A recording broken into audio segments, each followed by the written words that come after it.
আপনারা যে ধানটা দেখতে পাচ্ছেন এটা হলো ব্র্যাক সিডের শক্তি টু ধান।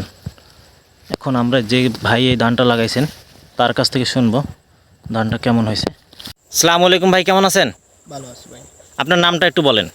মোহাম্মদ সরওয়ার হোসেন তামিম। মোহাম্মদ সরওয়ার হোসেন। আপনি এইখানে যে ধানটা লাগাইছেন এইটা কি ধান লাগাইছেন? শক্তি টু। কোন কোম্পানির? ব্র্যাক সিডের। ধানটা কেমন হয়েছে আপনার কাছে, কেমন লাগতেছে এখন পর্যন্ত? সুন্দর ধান। ধান সুন্দর হয়েছে। আপনার এলাকায় তো আরও মানুষ ধান লাগাইছে বা আশেপাশে তো এই যে জমি দেখা যাচ্ছে এই হাওরে অনেক ধান লাগাইছে। এখানে আমাদের চোখ যতটুকু যায় হাওর আর হাওর। এই হাওরের মোটামুটি আপনি অন্য যে ধান লাগাইছে তার থেকে এটা ভালো হয়েছে। আমাদের আরেকজন ভাই আছেন কৃষক, উনি ধান কাটতেছিল, উনি আমাদের দেখে আমাদের সাথে আসছেন। ওনার কাছ থেকে একটু মতন, ভাই আপনিও তো ধান কাটতেছেন দেখলাম, তার থেকে কি এই ধানটা ভালো হয়েছে? আপনি যেটা কাটছেন এখন বর্তমান কাটতেছি এখন এটা থেকে, হ্যাঁ মাশাআল্লাহ এটা সুন্দর ধান হয়েছে, ভালো হয়েছে। ভালো হয়েছে। এই ধানটা কি আগামী বছর লাগানো যাবে ভাই? আপনি কি লাগাবেন? পরিকল্পনা আছে আগামীতে ধান দেখে, এখন পরিকল্পনা আছে ইনশাআল্লাহ আগামীতে ধান এই চাষ করার। আগামীতে লাগাবেন। ধানটা কি ধান দেখলেন ভাই? ধান শক্তি টু। কোন কোম্পানির? ব্র্যাক সিডের। আচ্ছা ভাই, আমরা একটা গুছি গুনবো, একটা গুছিতে আমরা কতগুলা মানে কার্যকরী টিলা বা শীষ আছে একটু আপনি যদি গুনে আমাদের যা দর্শক আছে যারা তাদের দেখান।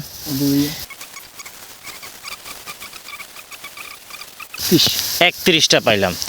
ধরেন ঘরে হয়তো বা 28টা 30টা এরকম একটা আছে, 30টা ঘরে আছে ধান। আচ্ছা, এই যে কার্যকরী টিলা বা শীষ 30টা আমরা সরা পাইলাম, এতে কি আপনি খুশি? ভাই আপনাদের এলাকায় এমনিতে কতগুলো শীষ পাওয়া যায়? মানে আপনারা কয়টা শীষ হইলে এই যে 30টা শীষ হয়েছে ওনার একটা ধানের গোছায়, আপনি কি তাতে খুশি? কি মনে হচ্ছে দেখে এটা? হ্যাঁ ভালো হয়েছে, অনেক ভালো হয়েছে, দেখে তো খুশি লাগতেছে। এমনি সচরাচর কতগুলো হয়? এরকম গোনা হয় নাই কোনোদিন, কোনো সময় এরকম আপনার আজকে ফার্স্ট গোনা হয়। আচ্ছা ভাই, আমরা একটা ছড়া একটু দেখাই তো ভাইদের, আপনি একটু হাতে নিয়ে দেখান। দেখেন দর্শক, একটা ছড়া কত বড়, ছড়াটা একটু আপনি একটু ভাই মেপে দেখান, আমরা একটু দেখি আমরা যারা আছে ছড়াগুলো দেখান। হ্যাঁ দেখেন প্রায় মুঠো মাথার মতো ছড়া হবে। এক একটা ছড়া 11 থেকে 11.5 ইঞ্চি লম্বা আছে। তো এই যে আপনি লাগাইছেন, আপনার 30% কেয়ার হয়, আপনার 1 কেয়ার জমিতে কি পরিমাণ ধান পেতে পারেন আশা করতেছেন এখান থেকে? যে যেরকমের ধানের আমরা ফলন দেখে গেলাম, তাতে কি মনে হচ্ছে কতটুকু ধান হতে পারে, কত মন পেতে পারে? 20 মনের মতো ধান পেতে পারেন। তাতে কি আপনি খুশি? এমনিতে আপনাদের এলাকায় সচরাচর কেয়ারে কত মন হয়?